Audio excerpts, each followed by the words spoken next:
ایک بچے نے کویسچن کیا کہ اگر کسی کے والد جوا کھیلتے ہوں چھپ کر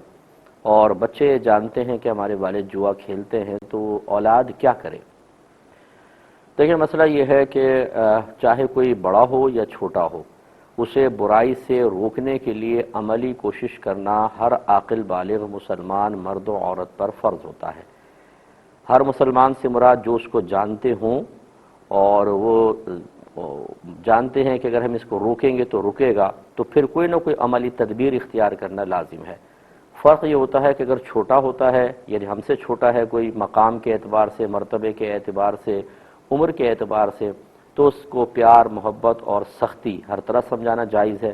لیکن اگر کوئی بڑا ہوتا ہے مقام اور منصب کے اعتبار سے یا عمر کے اعتبار سے،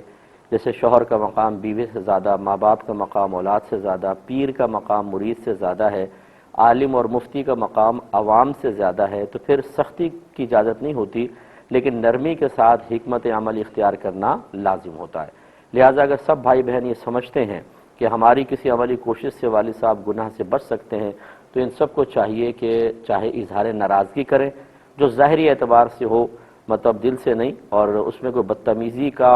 عنصر نہ ہو۔ مثال کے طور پہ والد صاحب آئیں تو ایک اپنے کمرے میں چلا جائے، ایک وہاں چلا جائے، اور ان کو محسوس ہو کہ میری اولاد کچھ مجھ سے کھنچ رہی ہے، ان کا رویہ روڈلی ہو گیا ہے، تو وہ خود پوچھیں کہ کیا ہو گیا، یا وہ سمجھ جائے کہ ایسا تو نہیں کہ میری بات پتہ چل گئی ہے، تو پھر اگر ان کو تھوڑی بھی مروت ان کے اندر ہوگی، احساس ہوگا، تھوڑی سی بھی حیا ہوگی، تو پھر وہ اپنی اولاد کو بدزن ہونے سے بچانے کے لیے اس طرف سے ہٹنے کی کوشش کریں گے۔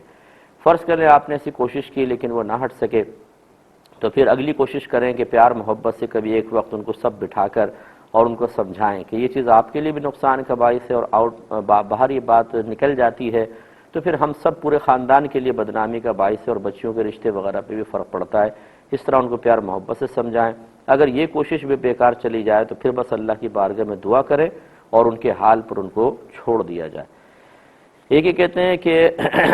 کیا کسی کی یادگار منانے کے لیے، مثلا وہ شخص فوت ہو گیا اور اس نے کوئی بڑا کارنامہ کیا تھا، اس کا کوئی مجسمہ بنا دیا گیا یادگار کے طور پر، تو کیا اس کی جب برسی وغیرہ آئے یا سالگرہ آئے تو اس پر پھولوں کا ہار وغیرہ ڈالنا شرعاً جائز ہے یا نہیں ہے؟ دیکھیں، ہمارے مذہب اسلام کی روح سے پہلی بار تو یہ کہ اس طرح کا کوئی مجسمہ بنانا یہ شرعاً جائز ہی نہیں ہوتا، کیونکہ نبی کریم صلی اللہ علیہ وسلم نے اس طرح کی چیزوں کو بنانے اور پھر ان کو تعظیماً کسی جگہ لگانے سے منع فرمایا ہے۔ تو پہلی بات تو یہ ہوئی نہیں۔ پھر دوسرا یہ کہ اگر آپ ایسا کسی نے بنا ہی دیا ہے تو پھول ڈالیں گے تو یہ ایک اصل میں مجسمے کی تعظیم ہے، اگرچہ آپ کی نیت یہ ہے کہ ہم ان کو خراج تحسین پیش کر رہے ہیں، لیکن یہ طریقہ کار غیر اسلامی طریقہ ہے، یہ نہ کریں۔ اب اگر اب یہ دیکھا جائے گا کہ وہ مجسمہ ہے کس کا، مسلمان کا ہے یا غیر مسلم کا ہے۔ اگر مسلمان کا ہے تو پہلی چیزیں تو مسلمان کے لیے ہوں، چاہے غیر مسلم کا مجسمہ ہو، سب منع ہے۔ لیکن اگر وہ مسلمان کا ہے یا کوئی شخص جو مسلمان فوت ہوا تھا اس کی سالگرہ یا اس کی برسی کا معاملہ ہے، تو پھر یہ طریقہ کار ہمارا مذہب اسلام نہیں دیتا۔ اور اسی طرح آج کل جیسے موم بتیاں جلانا شروع کر دی ہیں، یعنی جو اسلام کہتا ہے نا، ہمیں لازم اس کی مخالفت کرنی ہے، لازم،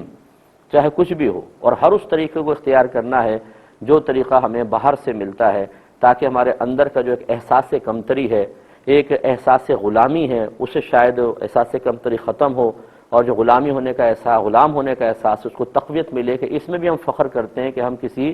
بڑی غیر قوم کے غلام رہے ہیں، یا ہم ان کے طریقے چل کے غلامی کو ثبوت دیتے ہیں۔ یہ غلط طریقہ کار ہے۔ ایصال ثواب کریں، آپ ان کے لیے دعائے بخشش و مغفرت کریں۔ میں مسلمان کے لیے کہہ رہا ہوں، کافر کے لیے نہیں۔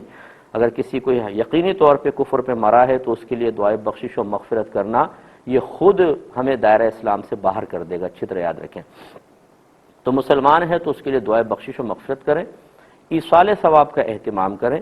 کوئی ثواب جاریہ کر دیں، ایسا کام کریں اس کے لیے کہ ان کو قبر میں ثواب ملتا رہے تو انشاءاللہ۔ ورنہ آپ کی موم بتیاں جلانا، 5 منٹ کے لیے خاموشی اختیار کرنا یا مجسموں پہ پھول چڑھا دینا، کوئی ان کو فائدہ نہیں ہوگا۔ اور ان رسومات کی وجہ سے ہم آہستہ آہستہ اپنے اسلام سے ہٹتے ہیں، اور جو ہماری آنے والی نسلیں، ہمارے بچے ان مناظر کو دیکھتے ہیں، وہ بھی پھر ان نئی چیزوں کو اختیار کر کے جو اسلام کی روح اور اصل ہے اس سے بہت دور ہو جاتے ہیں۔